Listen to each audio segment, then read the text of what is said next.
علامہ حسن ظفر نقوی صاحب نے ہمیں جوائن کیا ہے. بہت شکریہ علامہ صاحب وقت نکالنے کے لیے. ایک اور بڑا حملہ کیا گیا ہے, جوابی کارروائی کی جا رہی ہے ایران کی جانب سے. حیفا کو ٹارگٹ کیا گیا.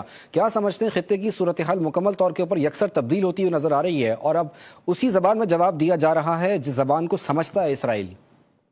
بسم اللہ الرحمن الرحیم. دیکھیں برادر عزیز, یہ تو ایران جو کچھ کر رہا ہے اب دنیا کو سمجھ لینا چاہیے, خاص طور پر عالم اسلام کو سمجھ لینا چاہیے. ایران مسلسل پیغام دے رہا ہے کہ اسرائیل کی بدماشی برداشت کسی بھی صورت میں نہیں کی جائے گی. اور دیکھیے میں خاص طرف توجہ دلانا چاہتا ہوں, آپ کے بھی میرے بھائی بھی بات کر رہے تھے, بالکل صحیح بات کی کہ ایران نے بالکل صحیح کیا کہ اس کو مسترد کر دیا. تو مذاکرات کر رہا تھا نا, مذاکرات تو ہو رہے تھے, ساری جنگ کی پلاننگ کی, اس سے حملہ کرایا. جب حملہ کرا دیا ایران پہ تو اب ایران تو ظاہر بیک ہوگا نا کہ مذاکرات کس کام کے, جب آپ نے جنگ شروع کر دی, مذاکرات کے دوران ہی آپ نے حملہ کر دیا تو مذاکرات کس بات کے. اب مغربی میڈیا جو ہے پروپیگنڈا یہ کر رہا ہے کہ صاحب یہ کیونکہ ایران کو مذاکرات کی ٹیبل پہ آنا چاہیے, ٹیبل پہ آنا چاہیے ورنہ حالات خراب ہو. وہ تو ٹیبل پہ تھا نا, ٹیبل سے تو تم نے بھگایا اس کو, اور پروپیگنڈا مشینری اپنی استعمال کرتے ہو.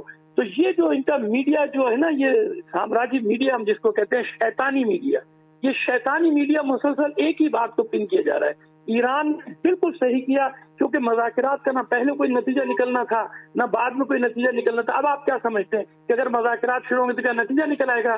ان کا تو ایک ہی مطالبہ ہے, کچھ بھی مطالبہ ہے کہ ایران کے پاس کچھ بھی نہیں ہونا چاہیے, یعنی دفاع کا حق بھی نہیں ہونا چاہیے. صرف یہ دفاع پوری دنیا میں مغرب نے, امریکہ سمیت صرف اسرائیل کو دیا ہوا ہے کہ بھائی تو جو چاہے کر اپنے دفاع میں, جس پر چاہے حملہ کر دے, جس پر چاہے ٹوٹ پڑ, جہاں چاہے کود جا, فلسطین کو برباد کر دے, شام کو برباد کر دے, یمن کو برباد کر دے, لبنان کو برباد کر دے, لیکن کوئی جواب نہ دے.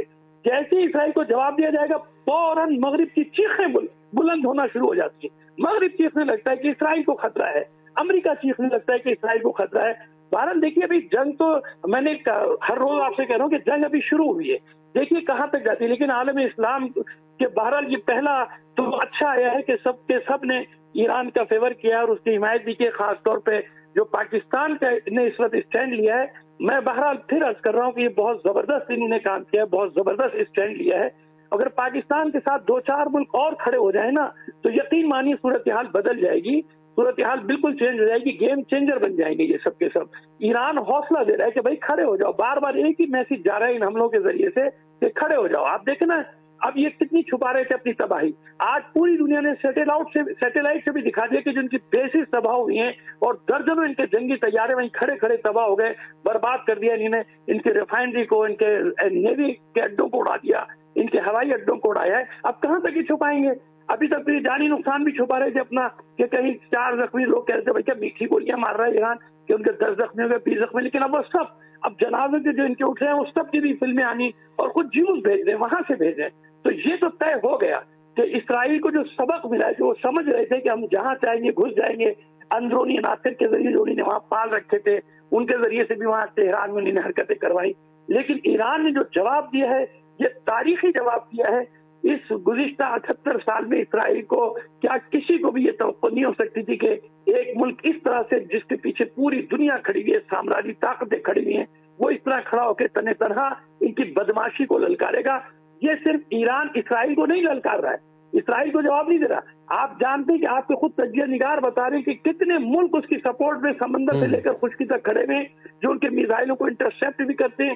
6 ان کے دفاعی نظام ہیں جن کو کراس کر کے ایران کا وہاں پہ حملہ کرنا, کامیاب ہونا, یہ بتا رہا ہے کہ ان کی وہ ٹیکنالوجی میں بھی کس حد تک آگے ہو چکے ہیں. تو اکیلا اسرائیل نہیں ہے, یہ پورے مغرب سے کھڑا ہو کے ایران اس وقت اکیلا لڑ کے بتا رہا ہے کہ ان سے لڑا بھی جا سکتا ہے اور ان کو مارا بھی جا سکتا ہے. بالکل علامہ صاحب, جیسے کہ آپ کہہ رہے ہیں کہ اکیلے تنہا جو ہے وہ اس وقت جواب دے رہا ہے ایران, اور ایرانی صدر مسعود پزشکیان کی جانب سے بارہا یہ مرتبہ کہا گیا کہ اب مسلم امت کے اتحاد کا وقت آ گیا ہے کہ ایران کا ساتھ دیا جائے. پاکستان کے وزیر دفاع کی جانب سے قومی اسمبلی میں اظہار خیال کرتے ہوئے یہ بات کہی گئی کہ آج ایران ہے تو کل کوئی دوسرا ملک ٹارگیٹ ہوگا, اب مسلم امت کو اتحاد کا مظاہرہ کرنا چاہیے. تو وہ اتحاد اب نظر نہیں آ رہا ہے جس طریقے سے نظر آنا چاہیے تھا.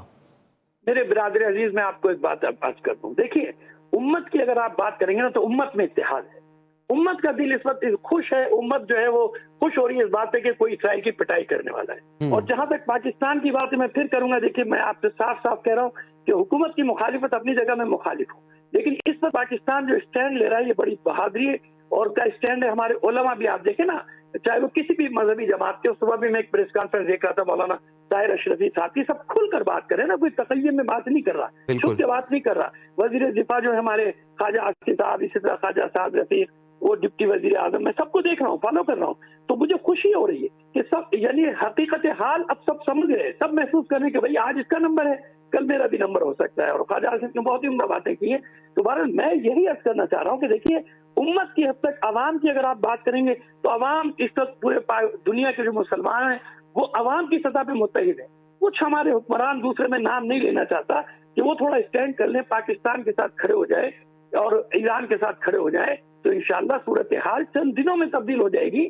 کچھ نہیں ہے یہ سامراج, یہ پانی کے بلبلے ہیں, یہ مکڑی کے جالے سے زیادہ کچھ نہیں ہے. یہ بدماش اس وقت تک اپنا روب دکھاتا ہے جب تک لوگ اس سے ڈرتے رہتے ہیں. جیسے ہی بدماش کو جواب ملتا ہے تو بدماش بھاگ جاتا ہے اپنی جان چھڑا کے. یہ سب بزدل لوگ ہیں, یہ نہیں دیکھ سکتے, نہ جنازے دیکھ سکتے, نہ شہروں کی تباہی دیکھ سکتے. آپ اس سے فرق محسوس کر لیجئے نا کہ ایران میں جب بمبار. جی علامہ صاحب, کیا ہوا اسرائیل میں شہروں میں سناٹا ہو گیا, وہاں مطالبہ کر رہے ہیں جنگ بند کرو, نیتنیاہو استعفیٰ دو, وہ مظاہرے کر رہے ہیں, وہ بل بلا رہے ہیں, چلا رہے ہیں, بینکروں میں زندگی گزار رہے ہیں. کب تک بینکروں میں رہیں گے وہ؟ ایک ہفتہ, 10 دن, 15 دن, جو کچھ انہوں نے غزہ کے ساتھ کیا ہے, فلسطین کے مظلوموں کے ساتھ کیا ہے, یاد دیکھیے کہ اس ایک ایک بچے کے خون کے ایک ایک قطرے کا حساب ہوگا. اور یہ سب اب شروع ہو گیا. اب جزا جو ہے نا, سزا اور جزا کا مسئلہ آپ پہنچائے, اور وہ ان بچوں کا, معصوموں کا خون رائے گا نہیں جائے گا جو اس ملعون نے, اسرائیل نے مغرب کی سرپرستی میں غزہ میں بہایا ہے, مظلوم معصوم بچوں کا اور عورتوں کا.